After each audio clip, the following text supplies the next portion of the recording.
चक्षुरुन् श्री गुरवे नमः। वाञ्छाकल्पतरुभ्यश्च कृपा सिन्धुभ्य एव च पतितानां पावनेभ्यो वैष्णवेभ्यो नमो नमः। श्री कृष्ण चैतन्य प्रभु नित्यानंद श्री अद्वैत गदाधर श्रीवासदि गौर भक्तवृंद।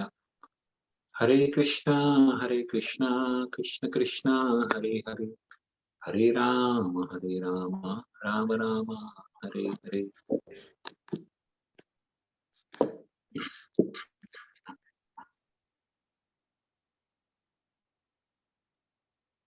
So today we shall be discussing text 36 to 38 from the 5th chapter of first canto of Bhagavatam.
So text 36 is Kurvana yatra karmani bhagavad shikshaya sakrit grananti gunanamani krishnasya smaranti cha. While performing duties according to the order of Sri Krishna, the Supreme Personality of Godhead, one constantly remembers him, his names, and his qualities. So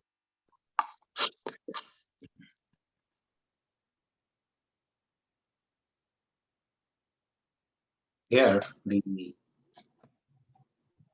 how the life can be managed in Krishna consciousness.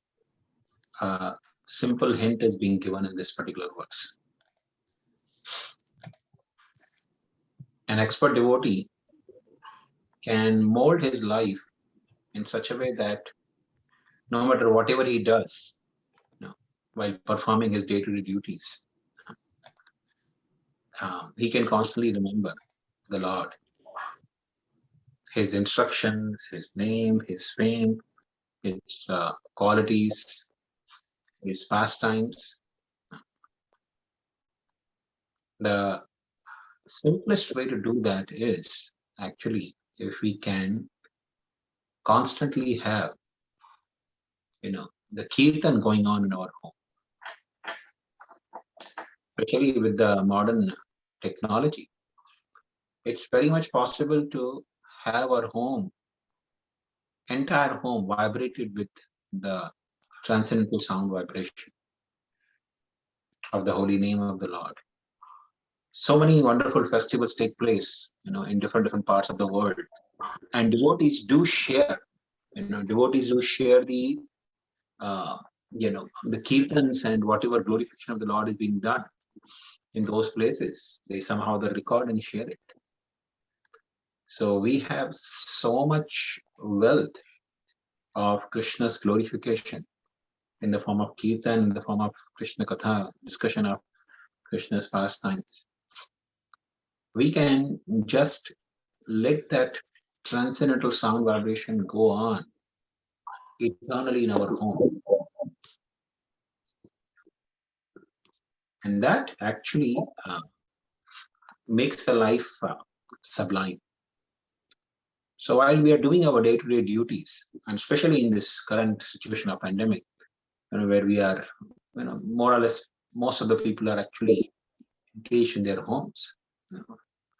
So, it's actually a wonderful thing. Whatever work you are doing, let the divine sound vibrations go on in the background. So even if every few hours we hear even one line or just one word or one name of Krishna, that in itself is a great achievement. Sometimes, devotees have this question that if I'm having the kirtan going on in the home, but I'm not even hearing it, isn't it offensive? Well, it is in one way you can say it's offensive, but uh, there is no other way for us. There's no other way for us to get purified. When we're chanting the Hare Krishna Mahamantra every day, we commit offenses. The 10 offenses of the holy name we are committing every day when we are chanting the holy names of Krishna. But the guidance given by the Vaishnava Acharyas is just continue. Even with offenses, just continue chanting the holy names of God. Slowly and gradually we'll come to the stage where all the offenses will cease to exist. Offenses will go away, and then the pure holy name will remain. So similarly, even if we might be inattentive most of the time, if we keep hearing Krishna's, kirtan and his wonderful pastimes, the life will become sublime. So, in every sphere of life, we should try to bring Krishna within our life.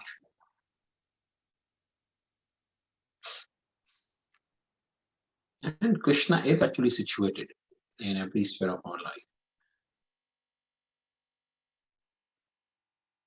We must consider that the results of all activities must be given to the Supreme Lord.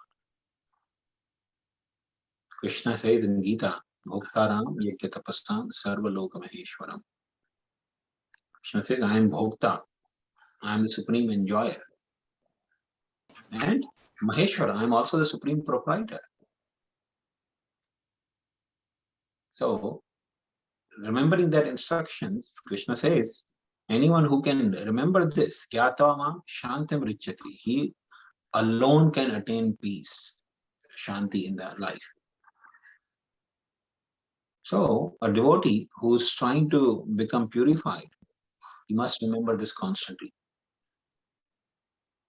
And therefore, he should try to be in touch with the Lord constantly by chanting the holy names, by hearing and chanting his glories. And also, Prabhupada says 50% of our income should be given to the Lord. Now, this is the basic guideline.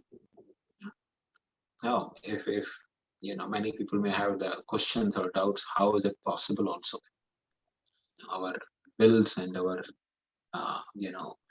expenses itself are so much. How can we afford to give 50% income to the Lord? It's not actually 50%, 100%. If we really want to, go back home, back to Godhead, we have to give 10%, not only income, but 10% of whatever we possess to Krishna. So how we do that practically is, say, income, whatever income we may have, we pay some mortgage bills, we pay, our, grocery bills, we pay our utility bills. So we are paying so many bills. But if we are utilizing the home in the service of Krishna, home is not a place for sense enjoyment, where all the family members are, encapsulated in their rooms, engage in sense gratification. Then that every effort, every bills that are being paid for home, they actually become contribution to the service of the Lord. Bhaktivinoda Thakur says, Ye dina grihe bhajana dekhi, grihe te goloka bhaya. The day I see that in my home, you, everybody is doing bhajan, everybody is worshipping Krishna, everybody is chanting Krishna's holy name, everybody is performing devotional service, then I consider Golok Vrindavan is here in my home. Because that's what goes on in Golok Vrindavan.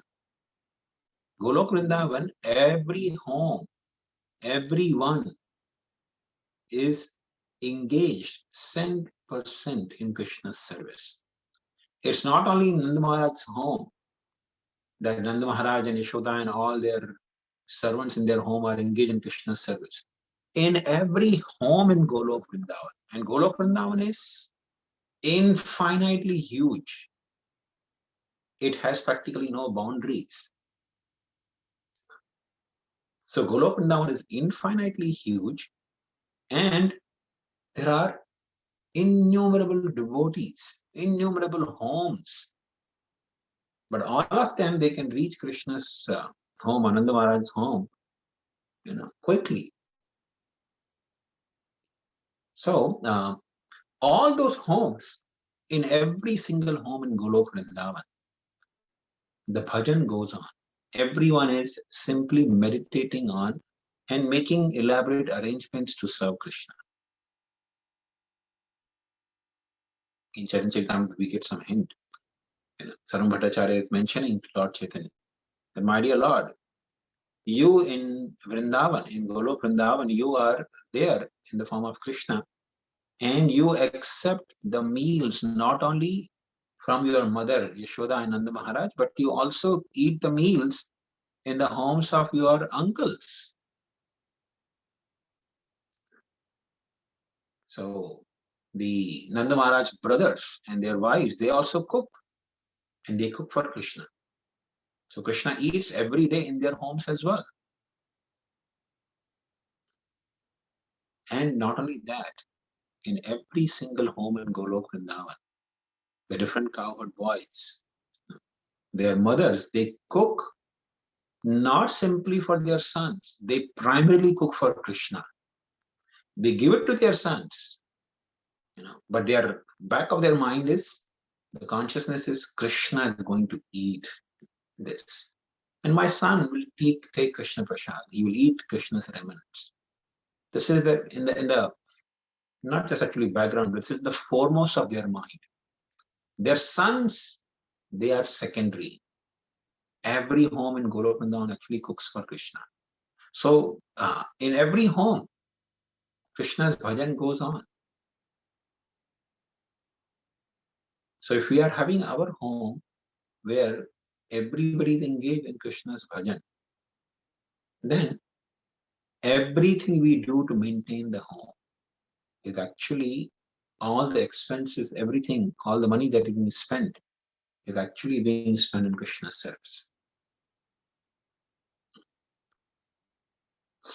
So this is the only condition for successfully executing our spiritual activities,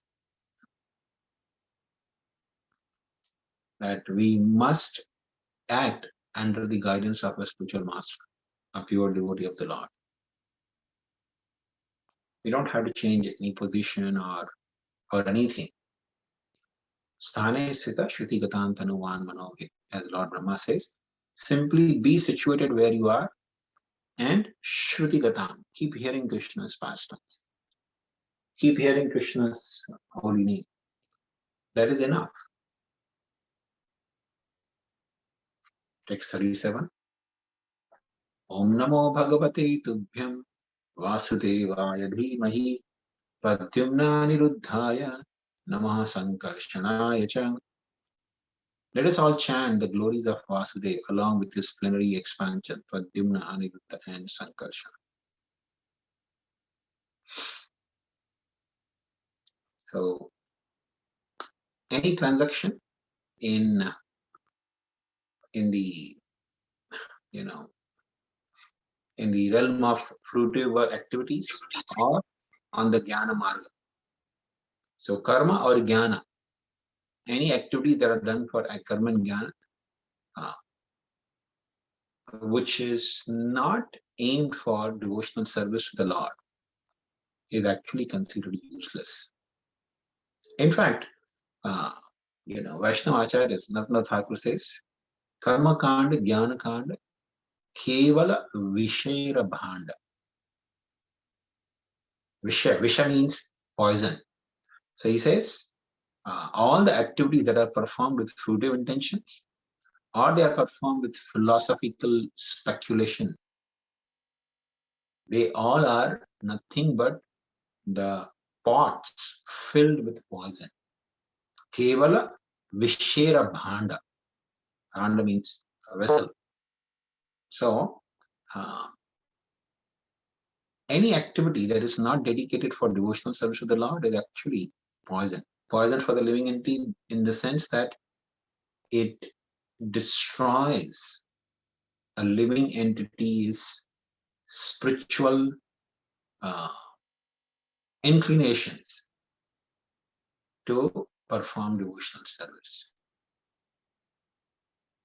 Take a simple example. If a person starts performing, especially for a devotee, say example, a devotee who's practicing Krishna consciousness, at the same time, he starts thinking that, okay, I need to have a lot of wealth because, by wealth I can arrange or make a lot of arrangements for, getting the objects of enjoyment. Let's take a simple example. I want to, buy a latest model of a car, or I want to, say, for example, make arrangements that every room in my home should have a television set, and it should have all the channels for viewing. So this is nothing but purely activity for sense enjoyment. You may think that, oh, I'm not going to watch anything, I'm practicing Krishna consciousness, but the very fact that you're making arrangement to have television in every room with all the channels, it's just a matter of time. It's just a matter of time that one will end up in, engaging in sense gratificatory activities. So the entire effort, when one is putting that entire effort for making that arrangement, actually becomes a part of poison, in the sense that the more one engages in utilizing those assets, say for example, televisions, utilizing the television for watching the different TV shows or movies or whatever, it only poisons the mind more and more. It fills the mind with all kinds of nonsensical ideas for sense enjoyment. And those ideas kill the propensity to serve Krishna. The service to Krishna goes on side.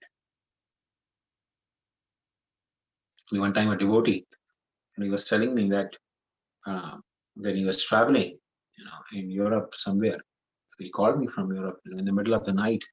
He said, I'm alone here and I'm sitting in the hotel room, and I was thinking to, watch some movie or something, and my mind is saying, just keep aside Krishna. I don't want to have anything to do with Krishna.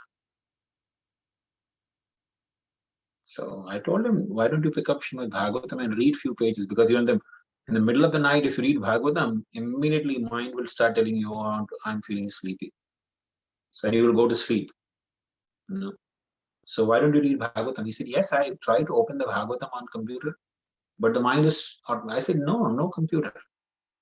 Just shut down the computer and read a book. He said, I didn't bring any book. I thought I have all the books on my computer. So I actually suggested that devotee that whenever you're traveling, keep at least one physical copy of a book with you. Because the moment we open the computer, because that tool is not made for devotional service.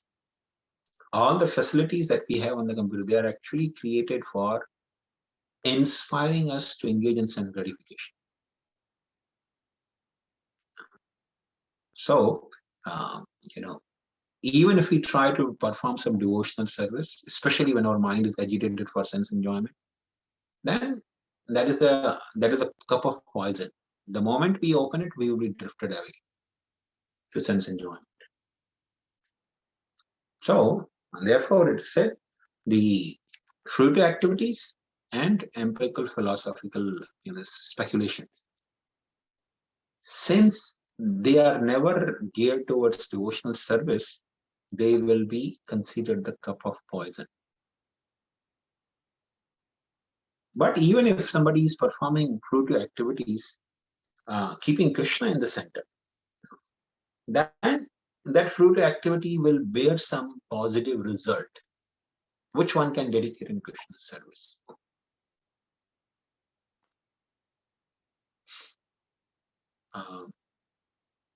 Central figure is Krishna because the plenary portions are his aids de camp. So if somebody is worshipping different demigods or even worshipping different forms of the Lord, like Rama, Narasimha, Varaha, Kurma, if one is worshipping Krishna, he is worshipping, all the other worship is automatically achieved. Worshipping the different forms of the Lord and worshipping demigods, everything is achieved.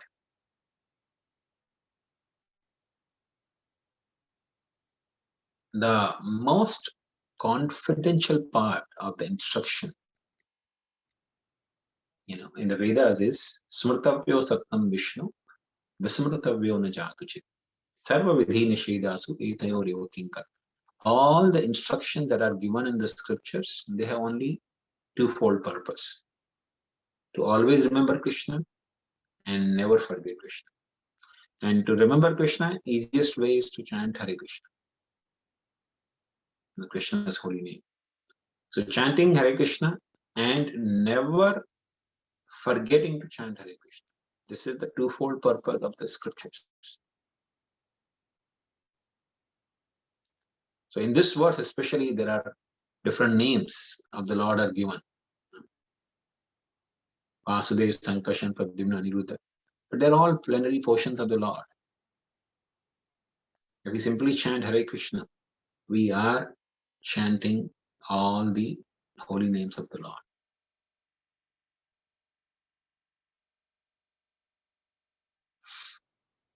Okay.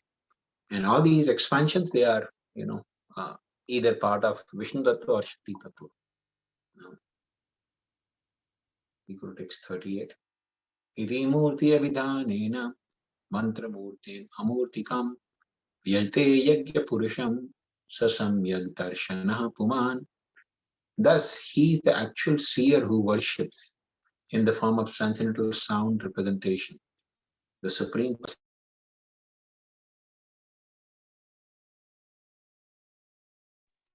who has no material form.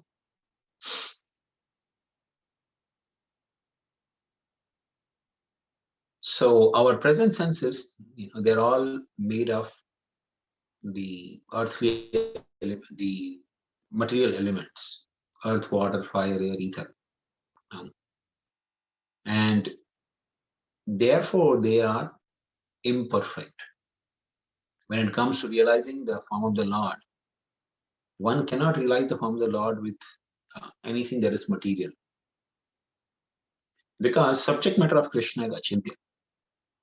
Achintya khalo ye bhava natam starkena yojay. It is said in the scriptures, achintya, whatever is achintya, achintya means inconceivable.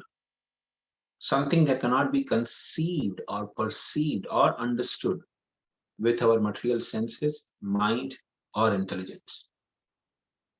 It's beyond their capacity. So even if somebody tries to imagine with the mind, how God must be looking like, he cannot. He simply cannot.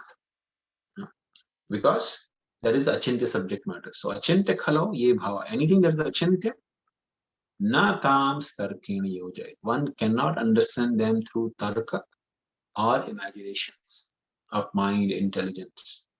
It is beyond the sensual and mental capacity to understand. So therefore, the Supreme Lord is worshipped by sound representation. So sound representation means we say the name Krishna. So the word Krishna is actually non-different from Krishna. Abhinatva nama namino. In the case of Achintya subject matter, the Supreme Lord is not only Achintya, but it's also absolute. Absolute means Krishna and his holy name. They are non-different from each other.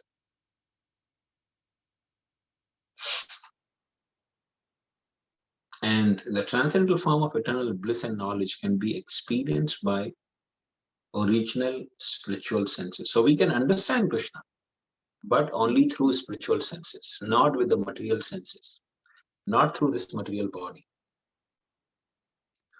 Because this material body has limitations.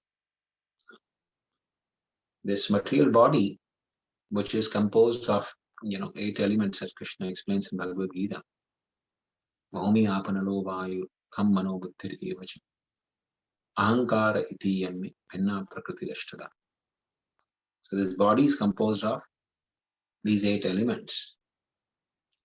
Actually, Bhagavatam explains 24 elements.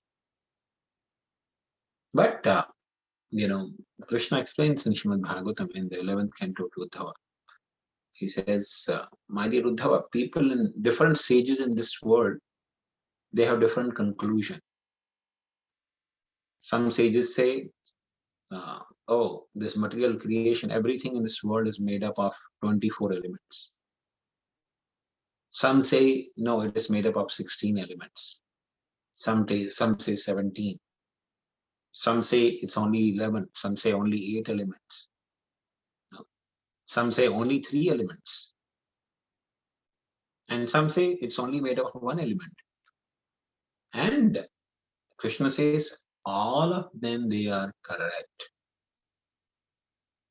None of them, they are wrong. That's actually very interesting. We are talking about not spiritual, but material subject matter. Krishna is talking about this material creation made up of 24 elements or 17 elements or 16 elements. Krishna says all of this is right. None of them, they are wrong. So how do we understand it? So the way we understand this is the different observers, Krishna says in Bhagavatam, giving explanation to Uddhava, he says different observers are looking at the creation at different stages. Now, say for example,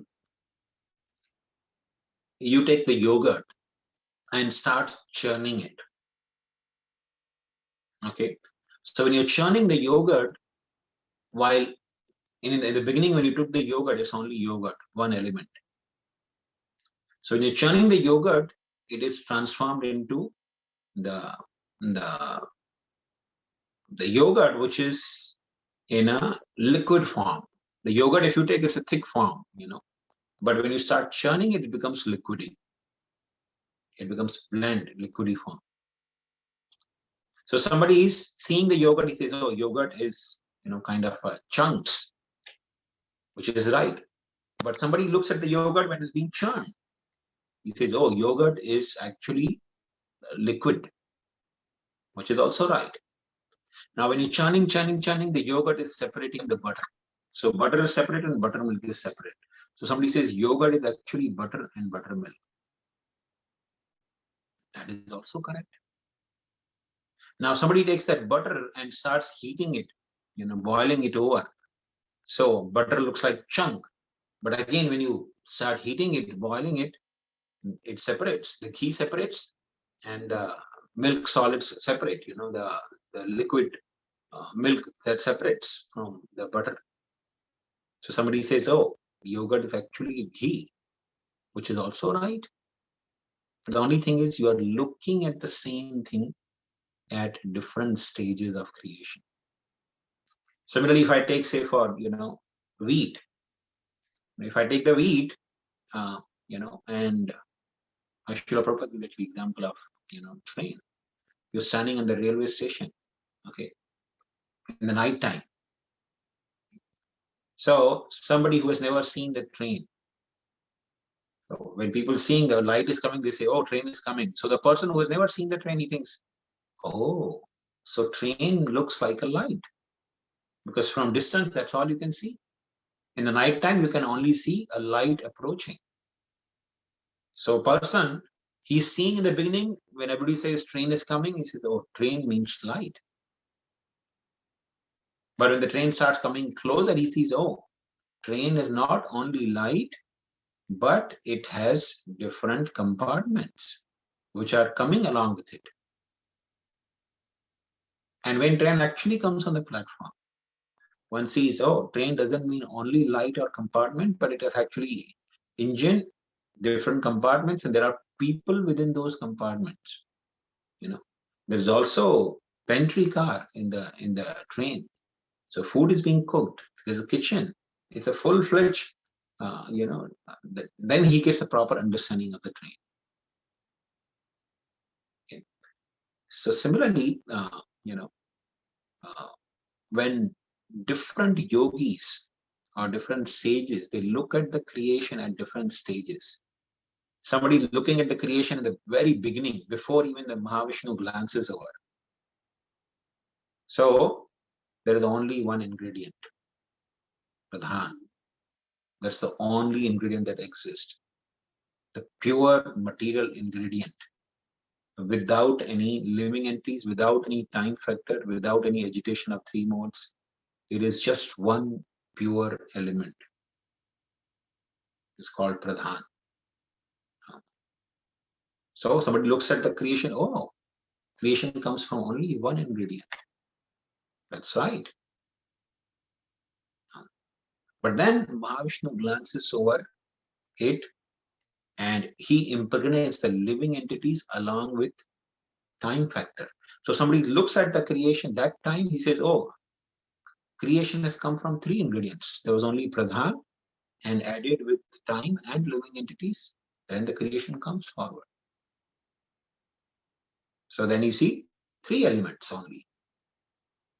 Then when the time factor starts acting and agitating the original ingredient, it starts agitating in the three modes. Three modes become manifest because of the time. So then becomes six. Somebody looks at the creation that stage, he says, oh, there are six ingredients. And when the Mahat actually, the Pradhan or Mahatattva actually starts churning, it starts manifesting into different elements. So a person who's looking at the creation at different stages, he may come to different conclusion, and none of them they're wrong. They're all right. So,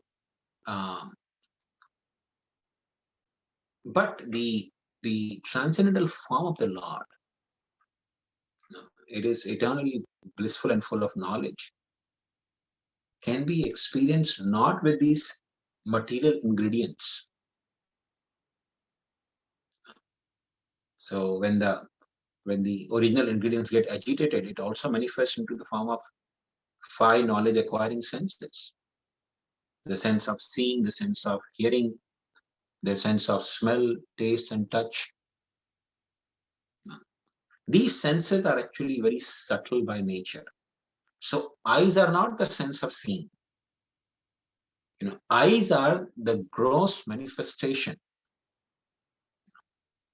But eyes there is something called subtle sense of vision.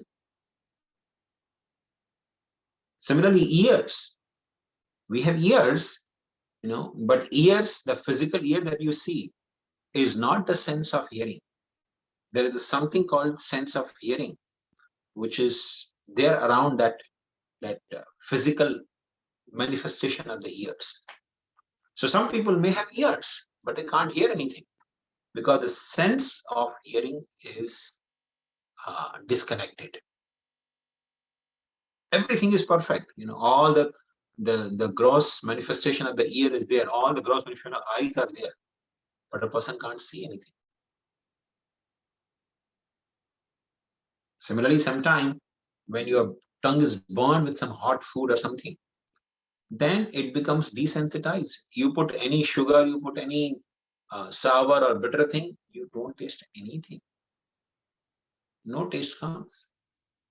So the tongue is still there, but it doesn't work because the sense is something very subtler. It's not the gross thing. So these senses, one cannot understand the Supreme Lord with these senses. Because Supreme Lord is Achintya. But one can understand the Supreme Lord, perceive Him, serve Him with original spiritual senses. So the soul also has senses, original senses. Sense of seeing, sense of remembering, sense of seeing, sense of hearing, sense of smelling. All the senses are there for the soul as well. But those original spiritual senses are covered with these material coverings. Srila Prabhupada gives the example, just like, hand. You can cover the hand with a surgeon's glove. So surgeon's gloves covering the hand, what you see looks like hand, but it's not really hand. It's covered with surgeon's glove. Because surgeon's gloves fits very tight on the hand can still function like a hand. But if you take the glove or the baseball or cricket glove, that glove still looks like hand only, but it is a great obstruction. You cannot do everything with that hand, with that glove, that you can do with this hand. Like, putting the thread in the needle, you can do with these, hands. But if you're wearing baseball glove, there's no way you can have successfully put the thread in the needle. Okay. So similarly, the living entities have different layers of covering on their spiritual form, original spiritual form, their spiritual senses. Those who are covered with mode of goodness, they are wearing like a surgeon's glove, very close, but still it is some obstruction is there, but it's very close to a person who is having mode of goodness, has the covering on the spiritual senses very minimal. He's very close to realizing the Supreme Lord. But a person who's covered with mode of passion, or a person who's more covered with mode of ignorance, like he's wearing like a baseball glove or a cricket glove, much more thicker covering, very difficult, very difficult to understand the Supreme Lord. But this chanting of Hare Krishna Mahamantra is such a potent form of service. It dissolves all the coverings. It frees the living entity from the influence of the three modes of material nature, especially the lower modes of passion and ignorance, and helps the living entity to rise to mode of goodness and even transcend the mode of goodness.